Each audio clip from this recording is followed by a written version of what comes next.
Welcome to the new Chemist. We're glad you're listening. Feel free to download this podcast on Apple Podcasts, Google Podcasts, or Spotify. Here on the new Chemist, we discuss chemistry, which simply put is the science of change, as well as careers, community research, and COVID-19. We're happy you're tuning in. My guest today is Abhinaya Kumar. Thanks for joining me today. It is good to hear from you. Just briefly, I'll inform my audience about you. Abhinaya is a good colleague and previous mentor of mine from Georgia Tech.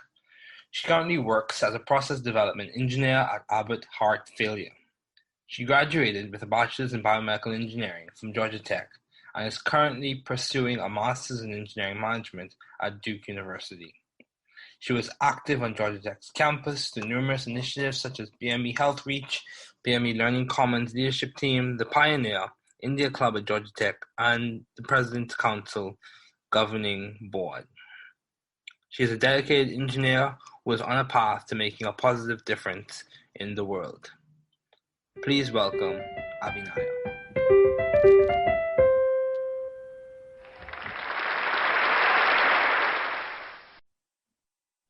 Hi, Abhi. It's good to have you here today. Thanks for joining me. Thank you. I love being here. Yes. So let's get started. What has been some of the most beneficial advice you have received? Oh, starting right off the bat, aren't we? Before I started, I wanted to say thank you for thinking of me, David. I know we go a long back to the BME mentorship program, so it's really nice to be able to reconnect and just talk about our love for the sciences. It's really nice, and it's some of these moments, that just make you really happy and excited. So thank you. Yes, no problem. And to answer your question on the most useful or beneficial advice I've gotten, it's nothing in particular. I think a lot of the advice that I hear have been from my parents, like a long, long time ago, right? When we were in middle school or elementary school. And at that time, it's just, oh, whatever, they're just telling me something. I'll keep that in the mind. But it's not until I'm actually going through certain episodes, in my life that I'm like, oh, I remember. That's what my dad said 15 years ago, and it's coming into play now. So it's really cool how life kind of throws different challenges at you. But honestly, I think the biggest advice I've gotten is, and this is cliche and I'm sure you've heard it, is there is no such thing as a work-life balance. Just do what you love for work and other things will follow naturally.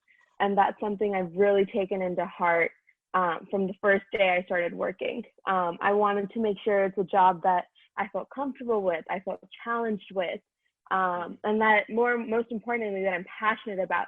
Every single morning when I wake up, I want to say, or most of the mornings, I guess every single is a little ambitious. Most of the days I want to wake up and say, I'm ready to go work today. I'm ready to go make that little difference that I want to.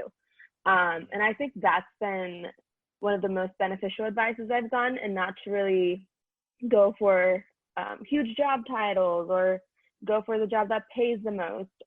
It's just been more intrinsically motivating for me to go into a job that I love.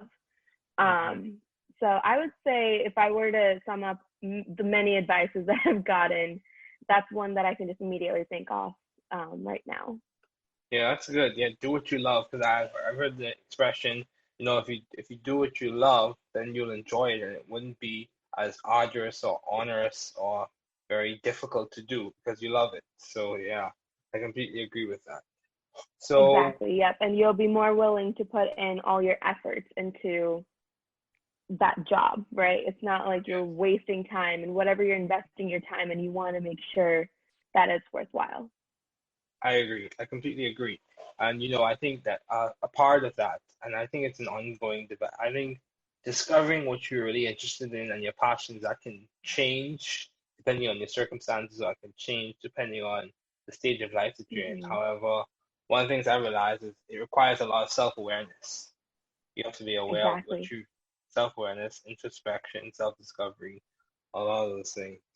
So, considering it to be even more specific, to those wanting to pursue the field you are currently working in, what advice would you give to those people, like potential BME undergrads or engineering undergrads who want to work at Abbott or who want to work at some pharmaceutical or drug device, medical device manufacturing company? What advice would you give to them in the at the Mhm. beginning or middle of their careers, their undergraduate Mhm. careers? Yeah, no, of course. And I think I would most relate to the beginning of my career because I'm slowly gearing towards the mid-career, right? And Mm-hmm. something that I quickly learned my senior year, last semester, the second to last semester of Georgia Tech was you won't fully know what your full-time career is going to be. All right. I know at Tech we were like, oh, I want to get into Medtronic. I want to go into a back then St. Jude Medical. But it was because we were all biomedical engineering students, right? So Mm-hmm. naturally, we were all so focused on medical devices. But little did I know at that time, medical devices is just such a vast field. There's so many cool roles within that, right? It's whether that's regulatory, that's manufacturing, that's R&D. And it's unfortunate, but the only thing that we used to think of, or I did in my group, was R&D.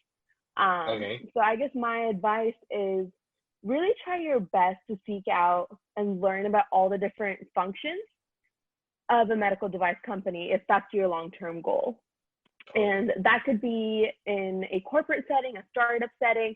And in a startup setting, it's even more critical that you understand that because you will be required to take on multiple functions at once. You're not going to have 10 employees under each function to really fully designate, the tasks under that particular division or function. And that's something I would really just advise folks to be a little bit more proactive in their undergraduate years, Mm-hmm. and reach out to when they're networking. And I know networking is such a key piece to college students, or it should be honestly to everyone, is reach out to people that are in these different functions, not Mm-hmm. only just focus on the hardcore engineering, and I think that's where you're going to really learn about the industry overall, where the technologies lie, and what work needs to be done, whether that's short term, right, in the next 2-3 years, or long term, the next decade or two. So Yeah. I think that would be my biggest piece of advice. That's good. That's very good. So I read your bio, and you also have done or you're doing studying engineering management at Duke. Why did you choose engineering management as a field to do your graduate studies in? Yeah, no, that's a great question, and good point. So I did start my master's in engineering management online. So I was part of Okay. the spring 2019 cohort. So Okay. I am looking to wrap that up in a few months, actually. So I'm very excited about it. That's good. And it's been such an amazing experience. And I'm not just saying it because, it's a podcast or anything. It's just a genuine conversation between two friends here. Yes. And one of the decisions I had was, or actually I was at three options that I kind of had. One was to do a master's right off the bat after my undergrad. So, whether that's strictly BME is kind of what I was looking at that point. Option two was wait a few more years and get an MBA. And Okay. option three was why not pursue an online program? And the Yeah. reason I didn't want to go and stop my work and just go to the MBA was I was really enjoying my job. I Okay. was really liking it. And I didn't find a reason to really stop what I was doing because we were actually in the middle of launching a product. And I really wanted to stay on for a few more years to kind of put that through, to see that through. So naturally, the best option was an online program. Okay. And then the question came to, do I want to do something very technical focused or do I want to do a little bit more management focused? And when Okay. I came across just engineering management in general, I realized that it's the perfect combination between technical and management and all of that I was looking at with the technologies. Mm-hmm. And some of the technical ones, to be honest with you, and this is my personal opinion, of course, is a lot of the courses were repeating from my undergrad years. And I had Okay. just taken that in 2016 and 2017 from phenomenal professors already. And I just wanted something new. I wanted courses that tie in all the concepts. I wanted Mm-hmm. courses that I'm really able to directly apply to honestly any position I'm in within the medical devices industry. And it just so happened that the courses that were offered with Duke University specifically really just aligned with my long-term goals as well. So some of the examples of courses are, of course, commercializing technology innovations. And I think that's key, right, for a engineer to keep in mind, because long-term, these products are going to our end users and patients.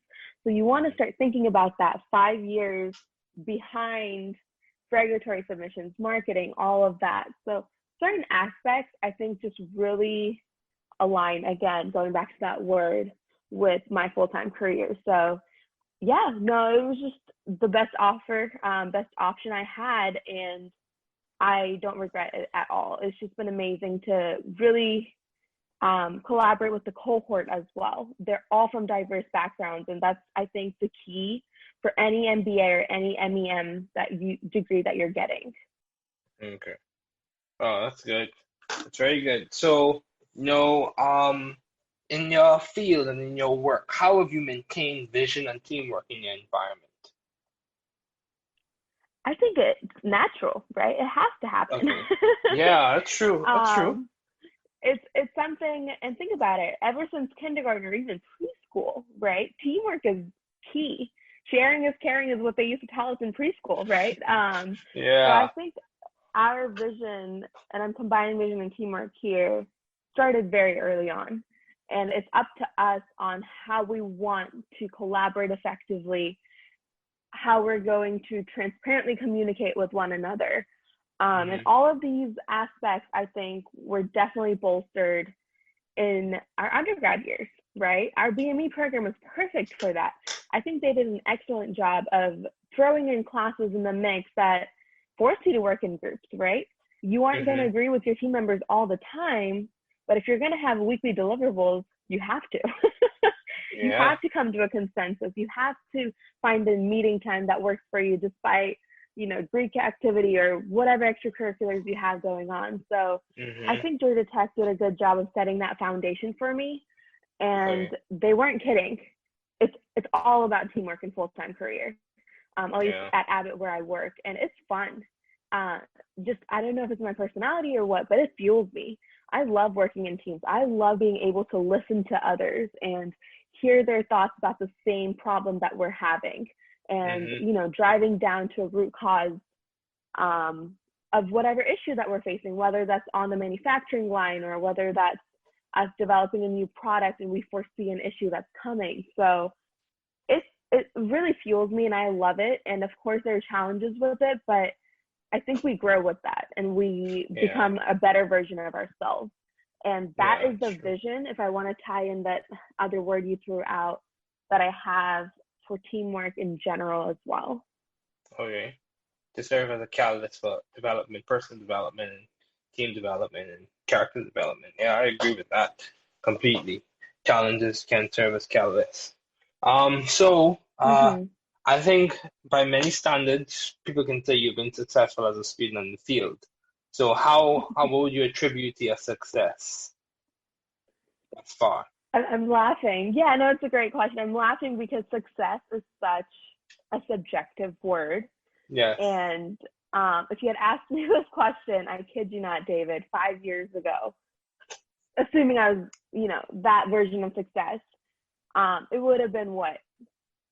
Aiming to get all A's, to maintain that 4.0 GPA. It's like that perfect student. It's me being able to show off to the world and more to myself as well at that point that, hey, I'm amazing and I'm successful, right? And that honestly was my mentality. And that kind of was because senior year in high school, I had everything going for me, right? Everything was perfect and everything was exactly what I wanted it to be able to land into an institution like Georgia Tech. But once we got there, right, it was challenging. And I think my perspective on success really just changed then, whether that was through our peers that we met, or I want to really just give a shout out to Paul Fincannon here. I think he doesn't know this, and I'm internally thankful for him. He changed my definition of success. And it eventually started leaning towards focus more on learning, understanding, being open to trying new things, taking a risk. Because if you don't do that in college, when are you going to do it, right? That's your stepping stone into the real world.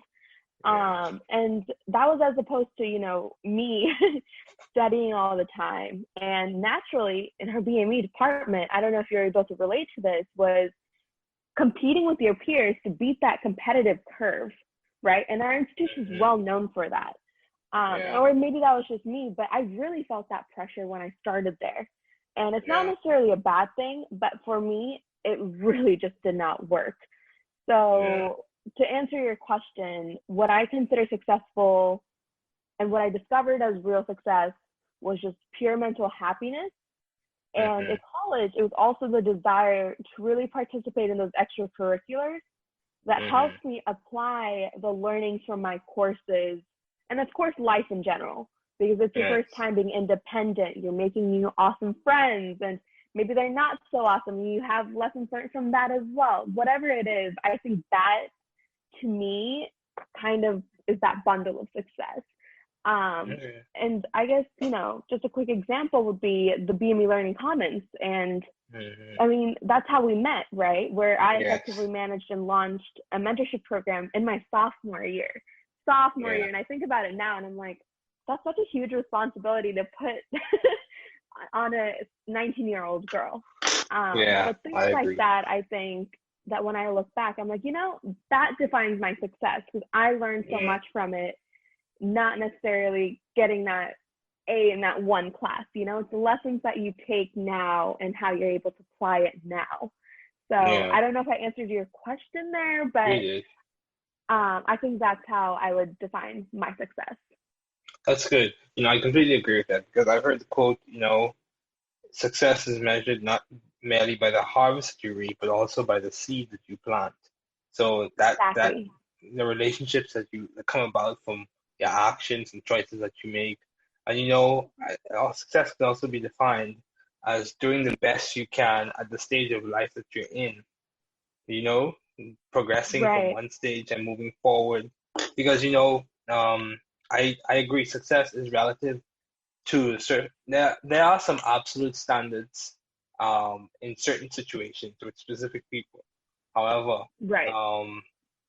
generally you can't make a blanket statement on whether someone is successful or not, because we're all at different stages of life. One, we're all going through different circumstances. Two, we all have different upbringings and backgrounds. Three, some of us are not as privileged as others. So it's a variation. And I think one of the ways we could approach that conversation is just being understanding of where people are and where they're at, and giving them credit for what they have achieved and what they're trying to achieve. So I think So exactly, and I think there needs to be a lot more of that. I know it's gotten better, but I sincerely believe that we shouldn't hold someone to that same standard. And exactly what you said, different upbringings, different opportunities given to us, right? It's not all equal here. We're not in an equal society, unfortunately. We want to get there equity-wise, right? Not equality-wise. But I hope to get there. But right now, in this important phase, especially in the states where I am, it's absolutely critical that we're there for each other and we share information and we support each other as much as we can. I agree. So, given all your responsibilities and accomplishments, how do you maintain, or how do you strive to maintain some semblance of balance? How are you maintaining that? Yeah, of course. I love what I do, David, and I know we've been talking about my job quite a bit here, and whether that's, my full-time career or that online master's program, whatever it is, right? Or if it's the street photography that I'm interested in, whatever I invest my time in, I just really genuinely put my entire heart in.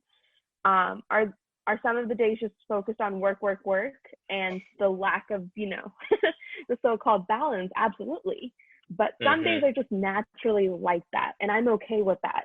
But in the larger scheme of things, again, whatever I invest my time and energy in, I want to go full-heartedly in it. I want to go for it. But something, though, that I do never slack off on, and I think you'd be able to relate to, is spending time with my family. And even if Yeah. that means flying across the country every other month, right? Or every month even. And they help me find that stability or that balance in life.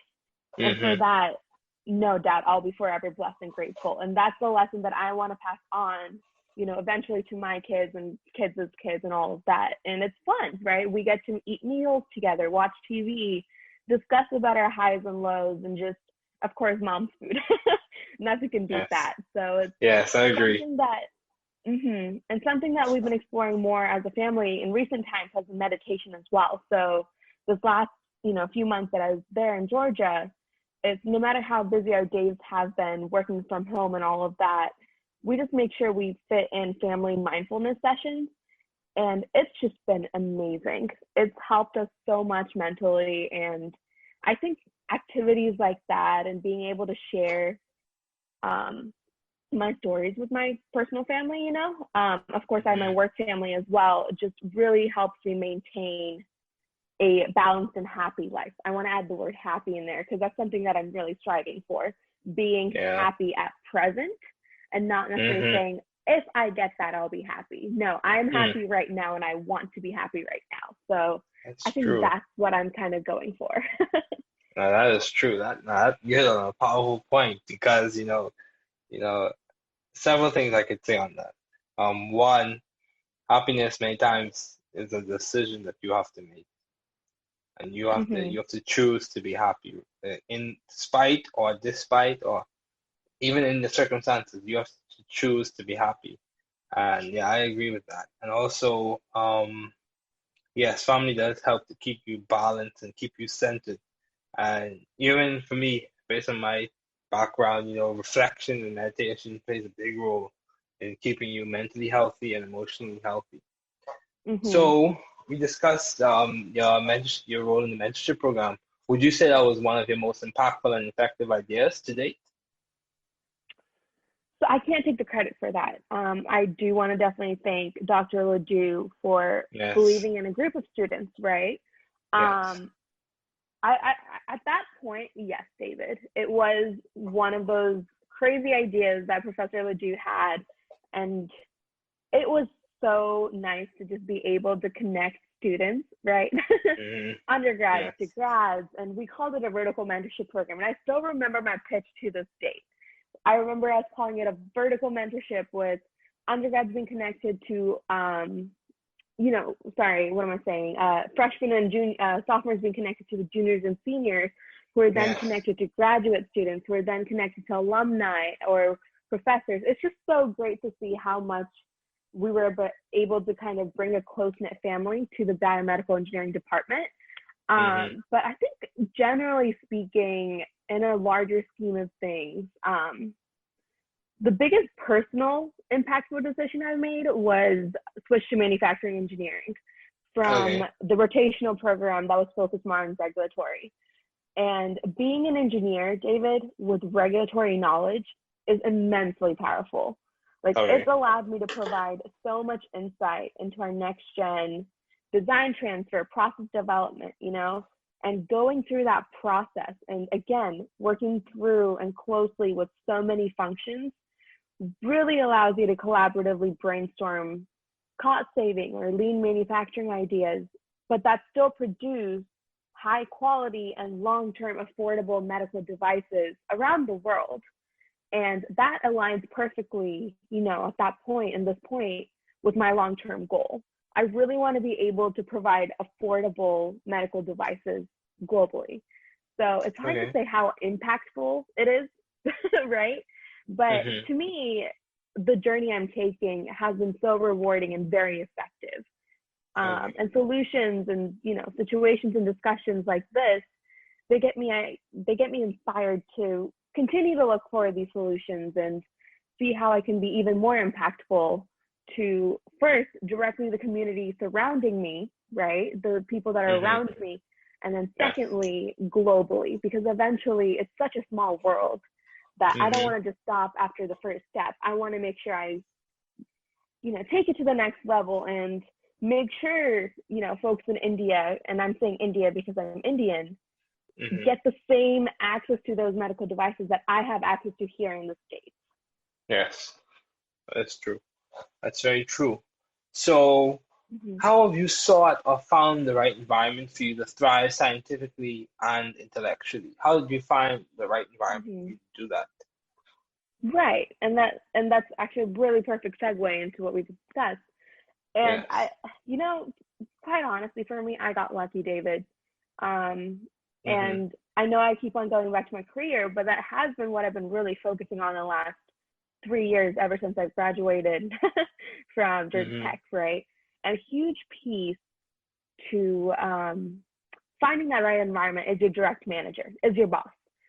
Because of that flexibility from that rotational program that I was in, I actually had opportunities to work with all sorts of managers, right? We had rotational managers, we had program directors, and I would report into 2 people at once.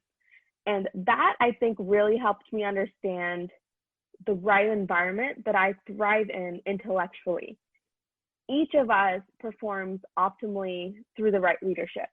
And I support the theory of situational leadership. I'm not sure if you've heard of it. And I've seen it through my different experiences, right? But it's also okay if you can't find alignment with a manager. You make it work and try to, try your best to create that right environment. And if it just doesn't work out, it really is what it is, right? And thankfully for me, that tough situation that I had was for a short period, but it taught me so many lessons that I will take forward when I myself am a manager, with employees reporting to me or whatever that situation is, right? Mentees even. It doesn't have to be a direct organizational structure. And in my short full-time career span, I feel content with where I am with my current workplace. It was a lot of open dialogue and really establishing my work ethic and reputation. And that just simply, and I'm saying simply, but it's just showing them that you can do a good job. It's maintaining and establishing that, again, that work ethic. And once I built that trust with my peers, my managers, and all those around me, they began trusting others, and work just became a lot more fun.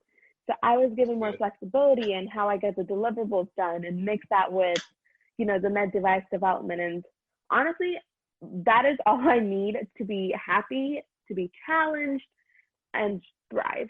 And I hope I answered that question, but that's generally my personal experience from the last 3 years.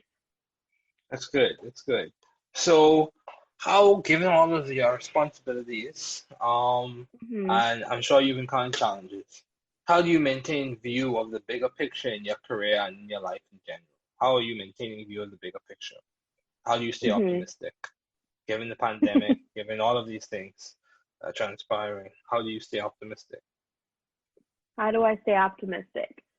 It's hard. It's very hard. This year, without a doubt, has been hard. And I'm grateful for, still having my job, for still having a healthy family and friends. But one thing, this COVID-19 situation has taught me is, going back to the earlier point, is to really just live in the present and enjoy every moment of it.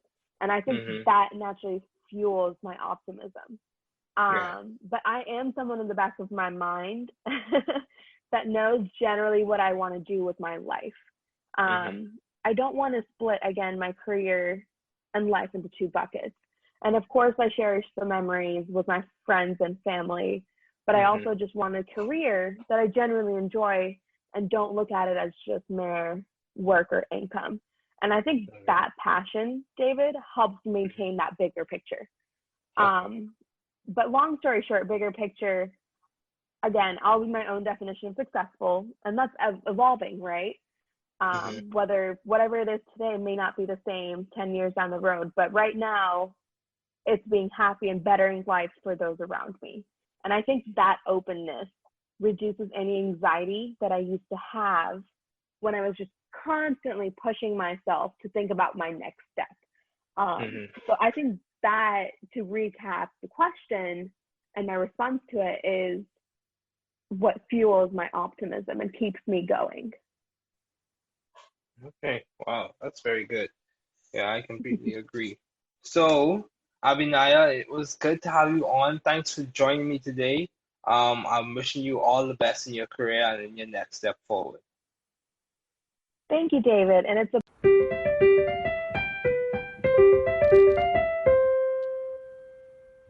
Thanks for listening. We're glad you were able to tune into this podcast. Once again, this is The New Chemist, where we discuss chemistry, which simply put is the science of change, as well as the other sciences, careers, community, research, and COVID-19. Thanks again for listening. Note: the views on this podcast represent those of my guests and I.